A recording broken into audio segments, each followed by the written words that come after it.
राष्ट्रीय महामंत्री श्री अरुण सिंह जी, राष्ट्रीय महामंत्री दुष्यंत गौतम जी, संगठन मंत्री हमारे वीएल संतोष जी, सभी हमारे राष्ट्रीय पदाधिकारी और हमारे सम्मानित सज्जन वृंद, देवी और सज्जनों, मीडिया के मेरे साथी, प्रिंट मीडिया, इलेक्ट्रॉनिक मीडिया के मेरे साथी, अभी अभी हम सब लोगों ने अपने संविधान के प्रियम्बल को शपथ के रूप में पढ़ा और उसको हम लोगों ने दोहराया। आज 75वें संविधान दिवस के अवसर पर हम सब लोग यहाँ एकत्र आए हैं। कुछ देर पहले संविधान सदन के केंद्रीय कक्ष में महामहिम राष्ट्रपति महोदया द्रौपदी मुर्मू जी ने हम सबका संबोधन किया, राष्ट्र के नाम संबोधन किया और उन्होंने 75वें संविधान सभा के संविधान दिवस के दृष्टि से हम सबका मार्गदर्शन भी किया और आज के दिवस के बारे में उन्होंने इसकी महत्वपूर्ण बिंदुओं को हम सबके सामने रखा। अभी वीरेंद्र जी चर्चा कर रहे थे कि भारत रत्न बाबा साहब भीमराव अंबेडकर जी ने संविधान सभा में ड्राफ्टिंग कमेटी के चेयरमैन के रूप में ये संविधान हम सबको दिया है। आज के दिन हम बाबा भीमराव अंबेडकर जी को याद करते हैं। उनकी एक बहुत बड़ी भूमिका संविधान को कार्य रूप देने में रही और उन्होंने इसको ड्राफ्टिंग कमेटी के चेयरमैन के रूप में इसको एक रूप भी दिया और यह संविधान हम सबको, इस देश को आगे बढ़ाने में बहुत कारगर सिद्ध हुआ है। संविधान सभा के अध्यक्ष के रूप में डॉक्टर राजेंद्र प्रसाद जी को भी याद करना, जिन्होंने संविधान सभा के डिबेट्स को उसकी अध्यक्षता की और उसमें सारी बातों की बारीकियों को रखा, जिसे डॉक्टर भीमराव अंबेडकर ने बहुत अच्छे शब्दों में उसको हम सबके बीच में रखा और वो संविधान के रूप में जाना गया। तो आज के दिन हम डॉक्टर भीमराव अंबेडकर जी को, राजेंद्र प्रसाद जी को नमन भी करते हैं और डॉक्टर भीमराव अंबेडकर जी को इस करके विशेष करके याद करते हैं कि उन्होंने एक बहुत ही अच्छे तरीके से एक संविधान जो दुनिया का सबसे बड़ा संवैधानिक ग्रंथ बना, सबसे बड़ा ग्रंथ बना, उसके लिए हम सब लोग उनको याद करते हैं और आज के दिन उनको याद करना बनता है और हम सब लोग उनके इस संविधान को कार्य रूप देने में अपना पूरा योगदान करें, इस बात का हम संकल्प भी लेते हैं। आज ही के दिन जब हम 26 नवंबर को याद करते हैं तो आवश्यक ये भी हो जाता है कि हम 26/11 को भी याद करें, क्योंकि आज ही के दिन मुंबई में जो हमले हुए, जिसमें आम लोग, हमारे नागरिक बंधु और विदेशी पर्यटक भी कुछ हताहत हुए, साथ में हमारे सुरक्षा कर्मचारी भी शहीद हुए। आज उनको भी याद करना आवश्यक है, क्योंकि उन्होंने भी अपनी जान दी और जिस तरीके से यह हमला हुआ था, उस समय जिन लोगों ने उनको बचाने के लिए योगदान किया, ऐसे हमारे सुरक्षा कर्मी, उनको भी हम भावभीनी श्रद्धांजलि देते हैं और उनको भी आज के दिन हम याद करते हैं। अगर हम संविधान दिवस की बात करें तो यह अंबेडकर जी की तरफ से हम सबको बहुत बड़ी एक, जिसे कहा जाए, गिफ्ट है और ये अब हमारी जिम्मेवारी बनती है कि हम उसका सदुपयोग करते हुए देश को आगे चलाने में अपना योगदान करें। यहां मैं यह भी बताना चाहूंगा कि हमें ध्यान में रखना चाहिए कि संविधान तो 1949 में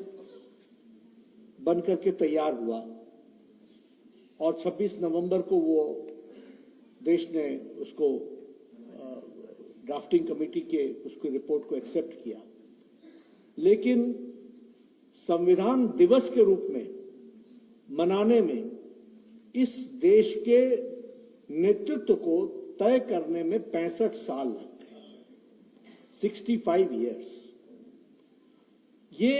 देश के कॉन्शियंस के बारे में, नेतृत्व के बारे में एक प्रश्न खड़ा करता है।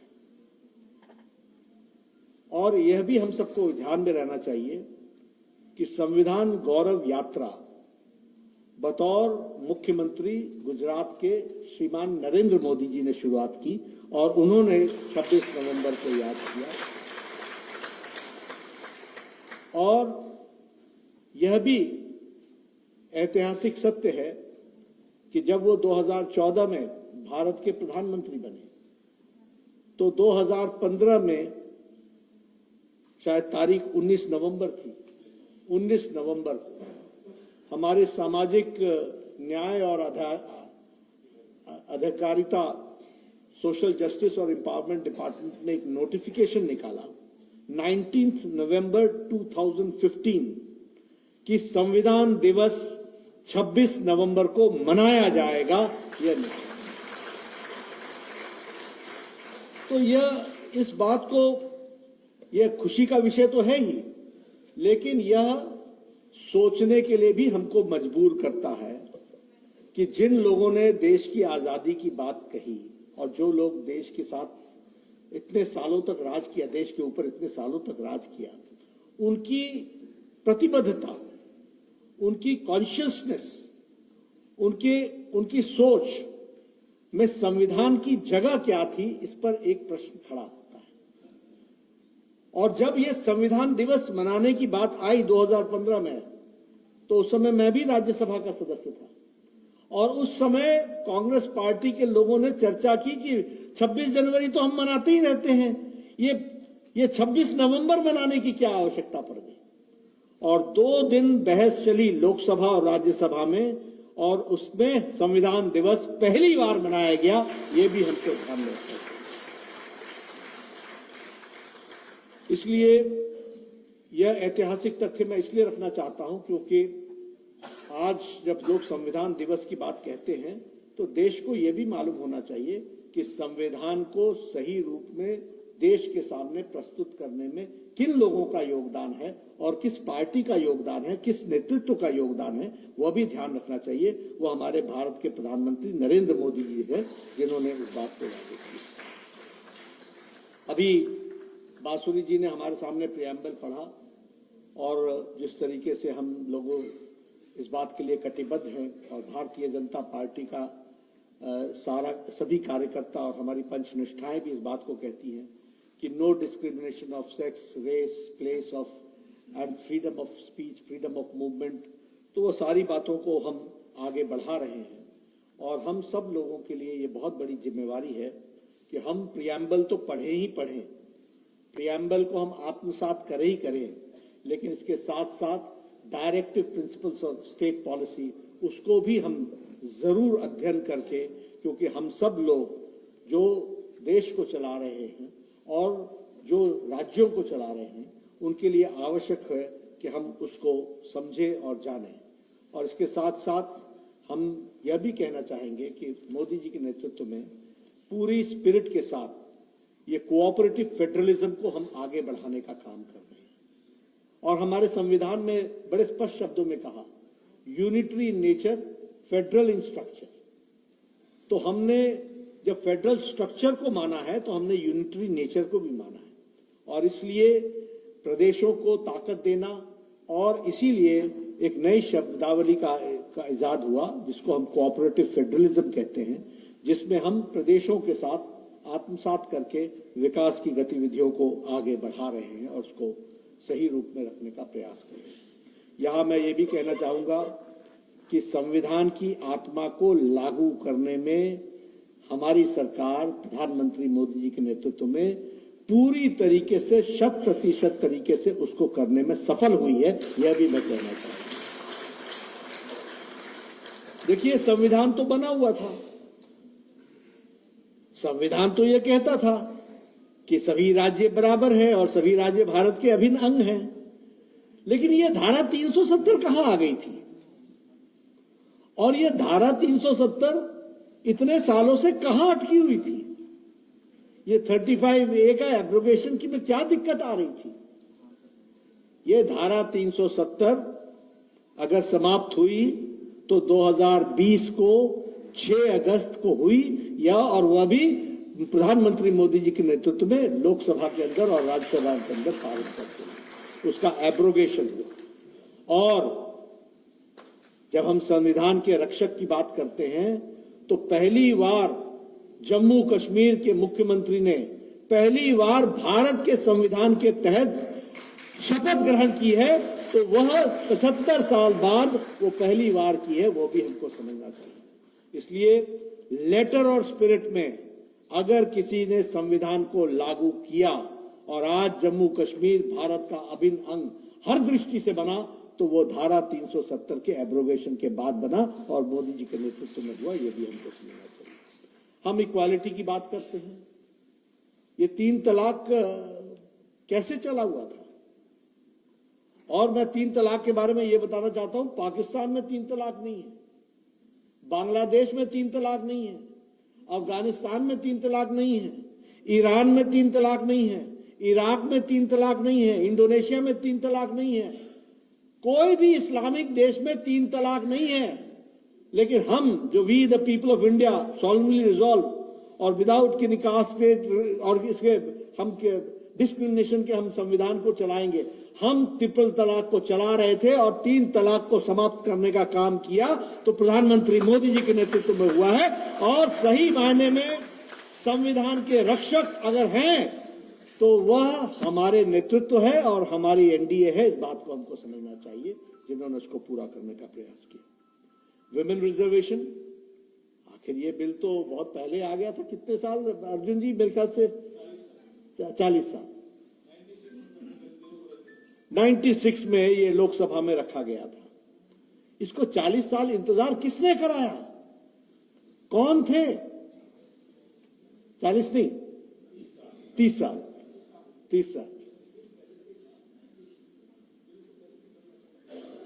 चलिए, जो भी हो, लंबे अंतराल तक ये बिल लोकसभा में पड़ा रहा और इस पर फैसला नहीं हो पाया। लेकिन हम बड़े अभिमान के साथ कह सकते हैं कि मोदी जी के नेतृत्व में मोदी 2 में यह बिल पारित हुआ और अब भारत की बहनें अगली पार्लियामेंट में 33% रिजर्वेशन के साथ बैठने वाली हैं। और उसको उसी तरीके से हमारे बैकवर्ड कमीशन को संवैधानिक दर्जा नहीं था और हम संविधान की रक्षा की बात कहते थे। हम कहते थे कि हम ओबीसी को न्याय दिलाएंगे और उनको संवैधानिक दर्जा नहीं था, वो दर्जा देने का काम भी किया, तो वह भी हमारी सरकार मोदी जी के नेतृत्व में उन्होंने किया। इस बात को ध्यान रखिए। एक समाज में बहुत दिनों से चर्चा चल रही थी, पहली बार 10% इकोनॉमिकली वीकर सेक्शन को रिजर्वेशन देने का काम भी किया, तो वह भी सभी को बराबर की दृष्टि से लाने के दृष्टि से इस काम को किया। मैं यहां जब संविधान दिवस की बात चल रही है तो मैं यह भी बताना चाहूंगा कि कुछ लोगों ने और विशेष करके एक पार्टी ने संविधान की मूल धारा, मूल स्पिरिट, आत्मा पर एक बार नहीं अनेकों बार चोट पहुंचाने की कोशिश की और इस संविधान को तोड़ने का भी प्रयास हुआ, इसमें कोई दो राय नहीं। और ये क्योंकि जब हम संविधान दिवस मनाते हैं तो सिर्फ खुशी नहीं मनाते हैं, हमको चैलेंजेस भी समझने चाहिए कि हमारे इस संविधान के इंटरप्रिटेशन को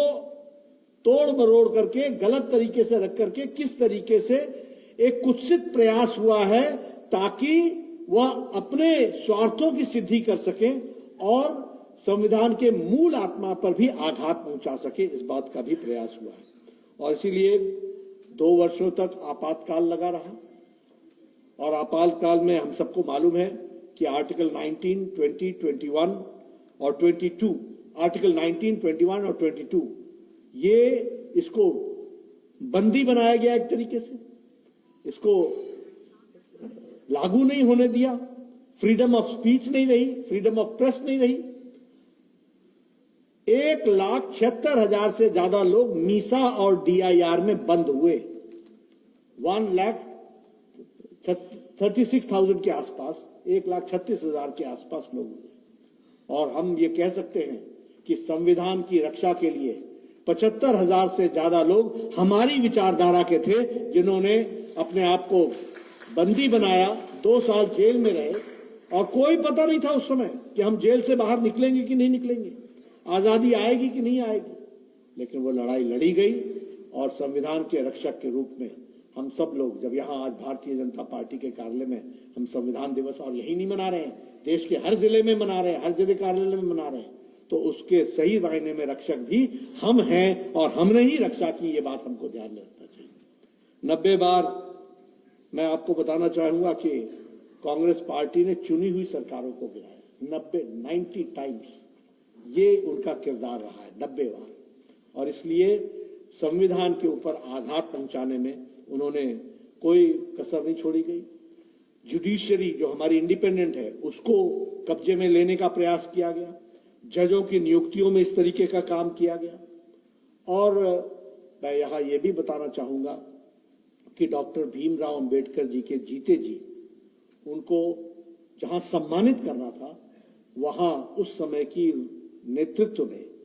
उनको अपमानित करने में भी कोई कसर नहीं छोड़ी। ये चैलेंजेस हैं, ये हमको समझना चाहिए। हम राजनीतिक क्षेत्र के विद्यार्थी हैं, हमको जानना चाहिए इतिहास को, हमको पढ़ना चाहिए कि डॉक्टर अंबेडकर ने जब मंत्रिमंडल से इस्तीफा दिया तो उस समय के इस्तीफा के पत्र में क्या लिखा हुआ है, क्या उन्होंने अपनी वेदना बताई है, और रेजिग्नेशन लेटर को क्यों छुपाया गया, क्यों उसको देश के सामने नहीं आने दिया गया। ये सब हमको राजनीतिक विद्यार्थी के रूप में पढ़ना चाहिए, जानना चाहिए। हमको जानना चाहिए कि जब वो मुंबई से लड़ने गए तो उनके खिलाफ लड़ने वाली कौन पार्टी थी, जो संविधान का निर्माता था, उनको तकलीफ देने का काम किसने किया, और किसने ऐसे लोगों को लोकसभा में आने से रोकने का प्रयास किया। इस बात को भी हमको लोगों के ध्यान में लाना चाहिए और बताना चाहिए कि किस तरीके से संविधान की रक्षा के लिए हमारे लोग, भारतीय जनता पार्टी के लोग, हमारी विचारधारा के लोगों ने किस तरीके से अपना योगदान किया है। यह भी बताना जरूरी है कि डॉक्टर भीमराव अंबेडकर जी को भारत रत्न देने में कांग्रेस पार्टी की सरकारें इतनी आई, इतने लंबे समय तक राज किया, लेकिन उन्होंने कभी उनको भारत रत्न नहीं दिया। भारत रत्न उनको तब मिला जब भारतीय जनता पार्टी समर्थित सरकार केंद्र में आई, तब जाकर के उनको भारत रत्न, तब जाकर के उनका तैल चित्र संसद में लगा। ये सम्मान देने का काम। इसलिए हम गौरव के साथ कह सकते हैं, we are the champions of constitution and we are the champions to take care about the constitution, ये हम कह सकते हैं। लेकिन जिन लोगों ने अनेकों बार कुत्सित प्रयास से इस पर कुठाराघात करने की कोशिश की है, उनके प्रति हमको सजग भी रहना पड़ेगा और संविधान की रक्षा के लिए हमेशा तत्पर रहते हुए एक प्रहरी के रूप में खड़ा होना पड़ेगा। एक नया प्रयास चल रहा है और वह भी बहुत अपने ढंग से चल रहा है। कॉन्स्टिट्यूएंट असेंबली में अच्छी तरीके से डिबेट होने के बाद यह तय हो गया कि धर्म के नाम पर आरक्षण नहीं होगा। ये कॉन्स्टिट्यूएंट असेंबली की प्रोसीडिंग्स में ये तय हो गया, ये डिस्कशन में आ गया, ये तय हो गया। और इसीलिए संविधान में कहीं भी रिलीजन के आधार पर रिजर्वेशन की चर्चा नहीं है। लेकिन कांग्रेस पार्टी पिछले दरवाजे से बारंबार कहीं न कहीं और एससी, एसटी और हमारे ओबीसी के आरक्षण को पर पिछले दरवाजे से डाका डाल करके उनके आरक्षण को लेने का प्रयास हो रहा है। एक प्रहरी के रूप में हमारी जिम्मेवारी है कि आज संविधान दिवस जब हम मना रहे हैं और संविधान की हम रक्षा कर रहे हैं, तो हमारी जिम्मेवारी बनती है कि हम संविधान के मूल मंत्र को अच्छी तरीके से जानें, समझें, उसको आत्मसात करें, उसको जिएं, उसके लिए जीने के लिए अपना प्रण, अपने आप को आहूत करें और उस प्रण के साथ, उस प्रतिज्ञा के साथ चले। ये मैं जरूर कहना चाहूंगा। मैं यहाँ ये भी कहना चाहूंगा कि शायद वो OTT पर भी अवेलेबल हो, लेकिन the glorious journey of the making of the constitution of India, Shyam Benegal ji की तरफ से ये एक फिल्म बनी है हमारे राज्यसभा, हमारे संसद टीवी, हाँ क्षमा करिएगा, संसद टीवी पर वो उपलब्ध है। आप जरूर एक राजनीतिक कार्यकर्ता के रूप में, एक राजनीतिक विद्यार्थी के रूप में आपको भारत को समझना होगा, तो आपको वो प्रोसीडिंग्स को देखना चाहिए। अच्छा तो ये होगा कि आप लाइब्रेरी में संविधान सभा की प्रोसीडिंग्स को पढ़ें, लेकिन समय की कम उपलब्धता है तो संसद टीवी पर आप उसको देखें और आप उसमें देखें कि किस तरीके से हमारे नेताओं ने कितनी बहस की है, कितनी, जिसको कहते हैं कि एक मंथन के बाद अमृत के रूप में ये संविधान हमको मिला है, ये हमको समझना चाहिए। और इसीलिए इस संविधान की रक्षा करना और इसके प्रति समर्पित होकर के हमको आगे बढ़ना, ये हमारी जिम्मेवारी है। आज संविधान दिवस के अवसर पर हम आप सबको बहुत बहुत बधाई भी देते हैं। डॉक्टर भीमराव अंबेडकर जी को हम श्रद्धांजलि भी देते हैं, नमन भी करते हैं, डॉक्टर राजेंद्र प्रसाद को याद करते हैं। वहीं संविधान निर्माताओं, संविधान के बनाने में जिन लोगों ने संविधान सभा में महत्वपूर्ण अपना वाद विवाद में योगदान किया, उनको भी हम श्रद्धांजलि देते हैं और इस संविधान की रक्षा के लिए हम अपने आप को आहूत करने के लिए संकल्पित करते हैं। इन्हीं शब्दों के साथ बहुत बहुत धन्यवाद।